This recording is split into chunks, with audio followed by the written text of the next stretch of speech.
Hey, we back for another one. Let's clear this table off here.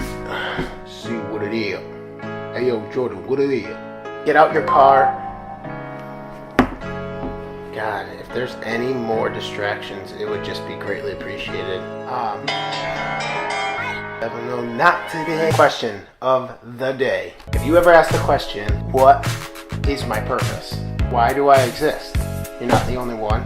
I've asked that plenty of times. I still, at times, being a dad now and having a wife, ask that question, and it's such a big question to ask. I'm a firm believer in believing that everything happens for a reason. You could get a little extreme and go, so the reason I bought those shoes, or the reason I ate that. I mean like pivotal points in your life, things that happen, really the good, the bad, the happy, the sad. I believe that things like that happen for a reason. It really blew my mind when I looked up the definition of purpose. It literally means the reason something exists. If everything happens for a reason and I exist, then that's my purpose. What? If everything happens for a reason and I exist, if you're watching this, you exist, I exist, I'm existing, that's our purpose. Those things that happen for a reason, well, we exist. What? Let me put it in a simpler form. Your purpose is your path. My purpose is not necessarily my skills. We get this confused a lot of times. I thought this when I was younger. I'm pretty good at football. That's got to be my purpose. Man, I wish I was good at singing. That would be a great purpose. I'm a good dancer. I'm good at making money. I'm a good businessman. That's my purpose in life. To be honest, that's not your purpose. Those are your skills. Because if you think about it, if my purpose is my skill, God forbid something happened and I can't play a sport anymore because I injured my knee and it took me out the game. Or I can't dance anymore because I hurt my foot, my business fails. If my business failed and that was my purpose, was to make money and I was good at it, what happens when that ends? You don't really think about it in the moment and you kind of just think like, wow, my skill is my purpose, but really your purpose is your path and your skill carries that to a higher influence. It's funny, I was thinking about this concept of purpose in the path, and I thought about this story of Christine and I. We go decide we're gonna hike Mount Higbee. I don't know why they call it a mountain. It's definitely not a mountain. Now, I am not a hiker. Hey, Jordan, you want to go on a hike? No. It took a lot of convincing by Justine to get me to go on a hike. It's real simple. You pull up, you get out your car, there's the start to the path. There's trees everywhere, except there's this one opening. Clearly, that's the start of the path. As we get to the path, we look at this sign. On the sign, it explains blue paint or something, that if you see blue paint on the trees, you're heading in the right direction. And I didn't pay much mind to it because I'm like playing cool, like I'm Mr. Hiker, you know, Mr. Hiker. I'm just like, babe, I got this. I know where we're going. I know where we're headed. Why would you need the paint? There's no reason for the paint. The path is right here. It's obvious that this is the path. All right, I could get used to this. Like, this is simple. You just follow this thing all the way to the top, wherever the top is. We're going, boom, boom, boom. This is cake. This is going to be easy. So then all of a sudden we get to a point. I don't know if the people that like cleared the path initially like got tired.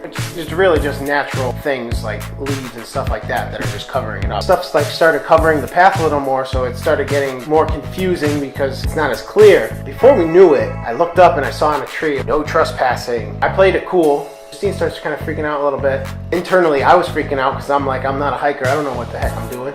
All right, stop. Let's not freak out. Just turn around and backtrack. Let's just go back to the path. We get back to the path. I look up. There's that paint. The sign told us to follow the paint. Put two and two together now. Let's follow the paint. So instead of following the path, we started following the paint. Funny enough, the paint led us to the top. I thought about this idea that, you know, we're talking about paths and this kind of came to mind. That's how life is. We start on the path of life. It's clear where we're headed. As babies, eat, poop, poop.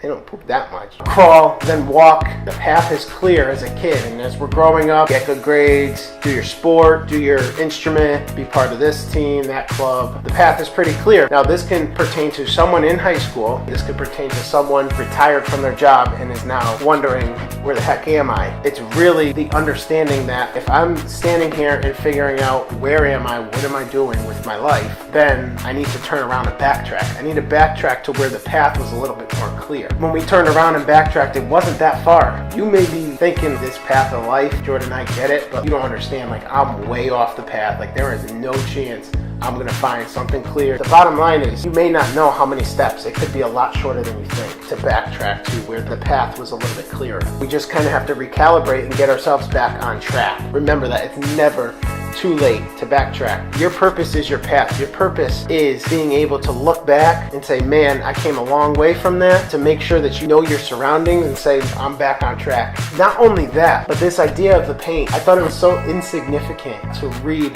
the directions to follow the paint. We need paint in our path. Jordan, what are you talking about paint in the path? There needs to be things in our lives that keep us focused on where we're heading, where we're trying to get in this path. There's times where we're looking ahead, and the only way that we know to take the next step forward in the right direction is if we have the paint on the trees. Our path is gonna get foggy. Oh, that's what happens when you get married? Oh, those are the bills that you get when you get a house? That's what happens when you have a kid? The path gets foggy, and it's not necessarily the foggy things are a bad thing. Just like naturally the leaves fall on the path, these things are natural. We get so wrapped up and focused on how foggy our path is that we forget that all we have to do is look up, see the paint. You're like, Jordan, what the heck are you talking about paint? Like, what is paint pertaining to? The paint are the things, the people in your life that are pointing you in the right direction. The paint in my path are things like my faith, the Bible. Pick up a book and read, man. For me, it's the Bible. Sometimes it's another book written by influential people in this life. I guess you could say it's a challenge, or it's just really a re-examination, a recalibration of where you're at right now, where you may be standing there looking at a no trespassing sign saying,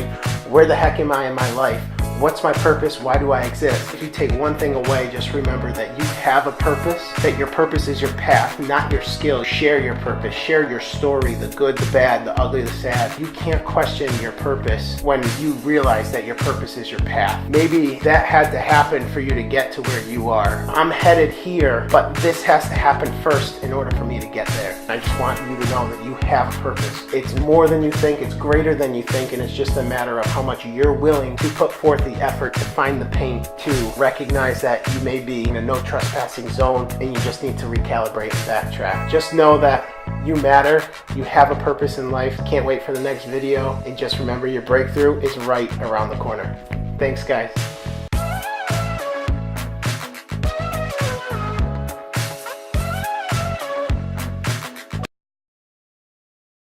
That would be the secret formula, is that that's an open book test. It's not really a test, it's already been passed, but like the people that warned you with, okay, this is the paint, encase the path, like that is what the Bible does for me. I believe it can happen for you, of course. It gives you a paint, you get to see how they've overcome it, how God has brought them through it. That's some paint. The more paint that we surround ourselves with that can lead us in the right direction, I surround myself with the paint that can lead me, keep me focused on the path that I'm heading.